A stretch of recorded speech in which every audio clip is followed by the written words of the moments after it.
ইউটিউবের সকল বন্ধুকে আমি জানাই ঝুলন উৎসবের আন্তরিক শুভেচ্ছা। আমি বাড়িতে প্রতি বছরের মতোই ঝুলন তৈরি করি। তো এবছরে করেছি। এবার তোমাদের দেখানোর পালা ঝুলনে আমি কি করেছি। তাড়াতাড়ি দেখে নাও আমার ঝুলন, আর কমেন্ট বক্সে জানাও কেমন হয়েছে ঝুলনটি। আমার সকল বন্ধুকে জানাই ঝুলন উৎসবের আন্তরিক শুভেচ্ছা। এই বছরে আমার ঝুলন উৎসব 21 বছরে পদার্পণ হলো। প্রতি বছরের মতোই আমি নিজের হাতের পুতুল দিয়ে এই ঝুলন তৈরি করি। বিশেষত আমার যে ছোট ছোট ছাত্রছাত্রী আছে তাদেরকে দেখাবার জন্য। এখনকার জেনারেশন ঝুলন সম্পর্কে জানে না, ঝুলন কি জিনিস সেটাও জানে না, তার যে মজা সেটাও কিন্তু এরা উপভোগ করতে পারে না। তাই আমার ছোট্ট প্রচেষ্টা এই ঝুলন তৈরি করে সকলের কাছে পৌঁছে দেওয়া। এইবারের যে ঝুলনটি হয়েছে সেই ঝুলনটি কিন্তু শ্রীকৃষ্ণের লীলা নিয়েই হয়েছে। যতটা পেরেছি ততটাই চেষ্টা করেছি তোমাদের কাছে শ্রীকৃষ্ণের লীলা তুলে ধরার। ছোট ছোট পুতুলের মাধ্যমে নিজে হাতে তৈরি করা পুতুল দিয়ে আমি এই লীলা ক্ষেত্রটি তুলে ধরেছি। মথুরার অত্যাচারী রাজা ছিলেন কংস।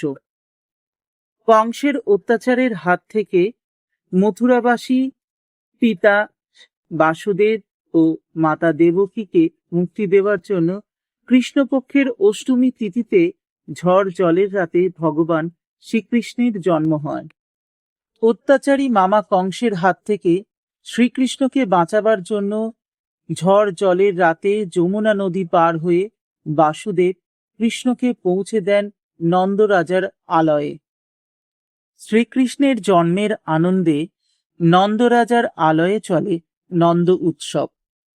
সমস্ত গ্রামবাসীরা মেতে ওঠে শ্রীকৃষ্ণের জন্মের আনন্দে। এইদিকে শ্রীকৃষ্ণকে বধ করার জন্য রাজা কংস তার বোন পুতনাকে পাঠায় নন্দরাজার গৃহেতে। কিন্তু পুতনা বিষ দুধ শ্রীকৃষ্ণকে পান করাতে গিয়ে তারই মৃত্যু হয়। এইদিকে শ্রীকৃষ্ণ যখন একটু বড় হয় তখন সে শুরু করে দুষ্টুমি, করে গোপিনীদের থেকে ননি চুরি। তাই শুনে যশোদা মা তাকে শাসন করে।